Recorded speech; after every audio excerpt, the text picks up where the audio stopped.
复兴号抗高寒的动车组列车，设计时速是350公里，能够在零下40度的环境下运行。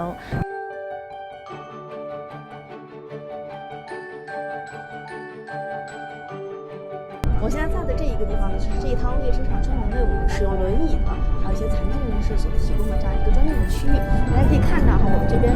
车厢的两边上还有安装了一些这样的一些扶手，它有一个非常贴心的一个设计，就是它的这个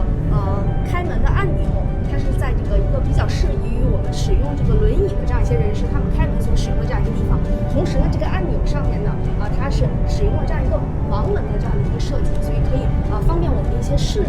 不好的这样的一些人士来使用。